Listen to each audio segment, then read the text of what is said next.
जय श्री कृष्णा सा। आप सभी का आपके अपने चैनल आरजे भक्ति जोन पर स्वागत है। सनातन धर्म में एकादशी व्रत को भगवान श्री हरि विष्णु की कृपा प्राप्त करने का सर्वोत्तम साधन माना गया है। वर्ष भर में आने वाली 24 एकादशियों में प्रत्येक का अपना अलग आध्यात्मिक महत्व है। अतः फाल्गुन मास में आने वाली विजया एकादशी भी विशेष फलदायी मानी गई है। जैसा कि नाम से ही स्पष्ट है, यह एकादशी जीवन में विजय सफलता दिलाने वाली है और बाधाओं से मुक्ति प्रदान करती है। धार्मिक मान्यताओं के अनुसार जो भक्त श्रद्धा और नियम पूर्वक विजया एकादशी का व्रत करता है, उसे जीवन में संघर्षों से मुक्ति मिलती है और भगवान विष्णु की विशेष कृपा प्राप्त होती है। वर्ष 2026 में विजया एकादशी 13 फरवरी 2026 शुक्रवार को मनाई जाएगी। व्रत पारण अगले दिन 14 फरवरी 2026 को किया जाएगा। वह व्रत पारण का समय प्रातः 7:23 से लेकर 9:21 के मध्य रहेगा। आज हम आपको सुनाने जा रहे हैं विजया एकादशी की वह कथा जो न केवल आपके मन को शांति देगी बल्कि आपके जीवन में अपार सुख और विजय भी लाएगी। फाल्गुन मास विजया एकादशी की कथा। युधिष्ठिर ने पूछा, वासुदेव, फाल्गुन के कृष्ण पक्ष में किस नाम की एकादशी होती है? कृपा करके बतलाइए। भगवान श्री कृष्ण बोले, युधिष्ठिर, एक बार नारद जी ने कमल के आसन पर विराजमान होने वाले ब्रह्मा जी से प्रश्न किया, सुरश्रेष्ठ, फाल्गुन के कृष्ण पक्ष में जो विजया नाम की एकादशी होती है, कृपया उसके पुण्य का वर्णन कीजिए। ब्रह्मा जी ने कहा, नारद, सुनो, मैं एक उत्तम कथा सुनाता हूँ, ध्यान पूर्वक श्रवण करो, जो पापों का हरण करने वाली है। यह व्रत बहुत ही प्राचीन, पवित्र और पाप नाशक है। यह विजया नाम की एकादशी राजाओं को विजय प्रदान करती है, इसमें तनिक भी संदेह नहीं है। पूर्व काल की बात है, भगवान श्री रामचंद्र 14 वर्ष के लिए वन में गए और वहां पंचवटी में सीता तथा लक्ष्मण के साथ रहने लगे। वहां रहते समय रावण ने चपलतावश विजयात्मा श्री राम की तपस्विनी पत्नी सीता का हरण कर लिया। उस दुख में श्री राम व्याकुल हो उठे। उस समय सीता की खोज करते हुए वे वन में घूमने लगे। कुछ दूर जाने पर उन्हें जटायु मिले, जिनकी आयु समाप्त हो चुकी थी। इसके बाद उन्होंने वन के भीतर कबंध नामक राक्षस का वध किया। फिर सुग्रीव के साथ उनकी मित्रता हुई। तत्पश्चात श्री राम के लिए वानरों की सेना एकत्रित हुई। हनुमान जी ने लंका के उद्यान में जाकर सीता जी के दर्शन किए और उन्हें श्री राम की चिन्ह स्वरूप मुद्रिका प्रदान की। यह उन्होंने महान पुरुषार्थ का काम किया था। वहां से लौटकर वे श्री रामचंद्र जी से मिले और लंका का सारा समाचार उनसे निवेदन किया। हनुमान जी की बात सुनकर श्री राम जी ने सुग्रीव की अनुमति ले लंका की ओर प्रस्थान करने का विचार किया और समुद्र के किनारे पहुंचकर उन्होंने लक्ष्मण से कहा, सुमित्रा नंदन, किस पुण्य से इस समुद्र को पार किया जा सकता है? यह अत्यंत अगाध और भयंकर जल जंतुओं से भरा हुआ है। मुझे ऐसा कोई उपाय नहीं दिखाई देता जिससे इसको सुगमता से पार किया जा सके। लक्ष्मण बोले, महाराज, आप ही आदिदेव और पुराण पुरुष पुरुषोत्तम हैं। आपसे क्या छिपा है? यहाँ द्वीप के भीतर बगदालभ्य नामक मुनि रहते हैं। यहाँ से आधे योजन की दूरी पर उनका आश्रम है। रघुनंदन, उन प्राचीन मुनीश्वर के पास जाकर उन्हीं से इसका उपाय पूछिए। लक्ष्मण की यह अत्यंत सुंदर बात सुनकर श्री रामचंद्र जी महामुनि बगदालभ्य से मिलने के लिए गए। वहां पहुंचकर उन्होंने मस्तक झुकाकर मुनि को प्रणाम किया। मुनि उनको देखते ही पहचान गए कि ये पुराण पुरुषोत्तम श्री राम हैं, जो किसी कारणवश मानव शरीर में अवतीर्ण हुए हैं। उनके आने से महर्षि को बड़ी प्रसन्नता हुई। उन्होंने पूछा, श्री राम, आपका कैसे आगमन हुआ? श्री राम बोले, ब्रह्मन, आपकी कृपा से राक्षसों सहित लंका को जीतने के लिए सेना के साथ समुद्र के किनारे आया हूँ। मुने, जिस प्रकार समुद्र पार किया जा सके वह उपाय बतलाइए, मुझ पर कृपा कीजिए। बगदालभ्य जी ने कहा, श्री राम, फाल्गुन के कृष्ण पक्ष में जो विजया नाम की एकादशी होती है, उसका व्रत करने से आपकी विजय होगी। निश्चय ही आप अपनी वानर सेना के साथ समुद्र को पार कर लेंगे। राजन, अब इस व्रत की फलदायक विधि सुनो। 10वीं का दिन आने पर एक कलश स्थापित करें।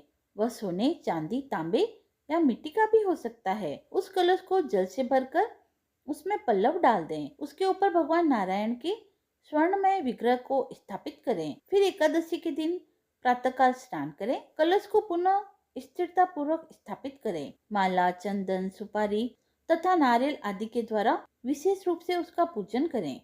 कलश के ऊपर सप्त धान्य और जौ रखें। गंध, धूप, दीप और भांति भांति के नैवेद्य से पूजन करें।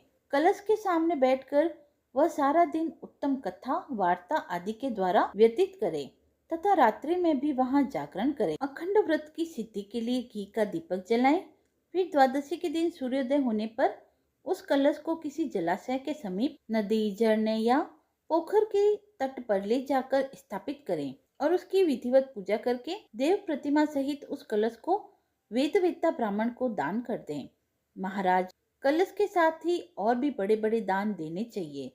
श्री राम, आप अपने युद्धपतियों के साथ इसी विधि से प्रयत्न पूर्वक विजया का व्रत करें, इससे आपकी विजय होगी। ब्रह्मा जी कहते हैं, नारद, यह सुनकर श्री रामचंद्र जी ने मुनि के कथनानुसार उस समय विजया एकादशी का व्रत किया। उस व्रत को करने से श्री राम जी को विजय प्राप्त हुई। उन्होंने संग्राम में रावण को मारा, लंका पर विजय पाई और सीता को प्राप्त किया।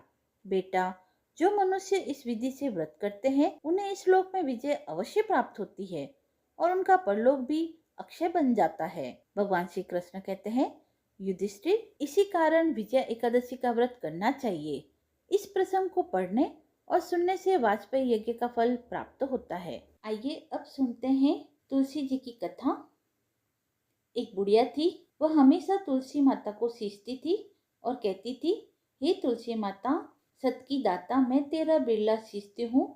मुझे बहू दे, पीताम्बर की धोती दे, मीठा मीठा ग्रास दे, वैकुंठा में वास दे, चटक की चाल दे, पटक की मौत दे, चंदन का काट दे, रानी सा राज दे, दाल भात का भोजन दे, 11 की मौत दे, श्री कृष्ण जी का कंधा दे।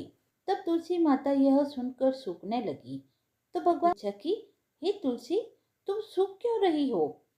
तुलसी माता ने कहा कि एक बुढ़िया है जो रोज आती है और यही बात कहती है कि श्री कृष्ण जी का कंधा दे। मैं सब बात तो उसकी पूरी कर सकती हूँ, लेकिन कृष्ण का कंधा कहाँ से लाऊंगी? तो भगवान बोले, जब वो मरेगी तो मैं अपने आप उसे कंधा दे आऊंगा, तो बुढ़िया माई से कह देना। जब बुढ़िया माई की मृत्यु हुई, सब लोग आ गए। जब माई को ले जाने का समय हुआ तो वह किसी से नहीं उठी। तब भगवान एक 12 वर्ष के बालक का रूप धारण कर कर आए। बालक ने कहा, यहाँ क्या हुआ है? तो सभी लोग कहने लगे, एक बुढ़िया माई है जिसकी मृत्यु हो गई है, पर वह किसी से उठ नहीं रही है। पता नहीं उसने कितने पाप कर्म किए हैं। तो बालक ने कहा, मैं इसके कान में एक बात कहूँ तो शायद बुढ़िया माँ उठ जाएगी। तो सभी ने कहा, ठीक है, कह दो। बालक ने कान में जाकर कहा, बुढ़िया माई, मन की निकाल ले, पीताम्बर की धोती ले, मीठा मीठा ग्रास ले, वैकुंठ का वास ले, चटक की चाल ले, पटक की मौत ले, श्री कृष्ण जी का कंधा ले। यह सुनकर बुढ़िया माई हल्की हो गई। भगवान ने कंधा दिया और बुढ़िया माई को मुक्ति मिल गई। हे तुलसी माता, जैसे बुढ़िया माई को मुक्ति दी वैसे ही सभी को देना। एक कन्या थी, जब वह थोड़ी बड़ी हुई और उसको समझ में आने लगा, तब से ही वह तुलसी माता जी की पूजन करती थी। उसके प्रतिदिन का नियम था कि तुलसी माता जी का पूजन करने के बाद ही वह खाना खाती थी। जब वह कन्या शादी के लायक हुई, तब उसके माता पिता ने उसकी शादी करवा दी। कन्या को उसके माता पिता ने दहेज में भी एक तुलसी का गमला दिया। ससुराल में वह प्रतिदिन सवेरे उठते ही पूजा करती, फिर उसके बाद ही खाना खाने बैठती थी। उसकी 2 जेठानियां थी, वह दोनों उसका मजाक उड़ाती थी कि बड़ी नियम धर्म वाली बनती है। उन दोनों को उससे बहुत ईर्ष्या होती थी, इसीलिए वो दोनों तुलसा जी का गमला एक दिन छुपा देती है। वह कन्या बड़ी मुश्किल से गमला ढूंढ कर लाती है, अच्छे से पूजा करती है और फिर खाना खाती है। वह रोज गमला ढूंढ कर ले आती थी। एक दिन उसकी जेठानी ने क्या किया कि गमले को बहुत दूर फेंक दिया। कन्या ने खूब ढूंढा पर उसे वह गमला ना मिला। वह बहुत परेशान हुई। उस दिन तो उसने खाना भी नहीं खाया। उसका नियम जो था कि वह तुलसा जी की पूजा करने के बाद ही खाना खाती थी। उस कन्या की सच्ची भक्ति को देखकर तुलसी माता उससे बहुत प्रसन्न हुई और उसके कमरे में तुलसी माता का गमला प्रकट हो गया। अगले दिन सुबह जब वह उठी तो क्या देखती है कि उसके खाट के चारों कोनों पर तुलसी माता का गमला आ गया है। यह देखकर वह बहुत प्रसन्न होती है कि अब मेरी तुलसी माता को कोई चुरा नहीं सकेगा। पूजन करने के लिए भी कहीं और जाना नहीं पड़ेगा और कोई भी तुलसी माता को फेंक भी नहीं सकेगा। वह तो जल्दी से उठकर स्नान करती है और तुलसी माता की पूजन कर लेती है। जब वह खाना खाने बैठती है तो उसकी जेठानियां मजाक करने लगती है कि लो, देवरानी का नियम धर्म पूरा हो गया है। उसी से पूछती है कि तुलसी जी की पूजा कर ली? देवरानी धीरे से बोलती है, हाँ कर ली। जेठानियां बोलती है, कहाँ से कर ली पूजा? गमला तो फेंक दिया था। देवरानी कहती है कि देख लो, मेरे कमरे में खाट पर तुलसा जी लग रही है। जेठानियां बहुत शर्मिंदा होती है और बोलती है, देवरानी तेरी भक्ति सच्ची है, हमने तुझे बहुत परेशान किया, हमें माफ कर देना। देवरानी उन्हें माफ कर देती है। हम भी तुलसी माता से यही प्रार्थना करते हैं कि हे तुलसी माता, जैसी कृपा आपने उस देवरानी पर करी वैसी ही कृपा हम पर भी बनाए रखना।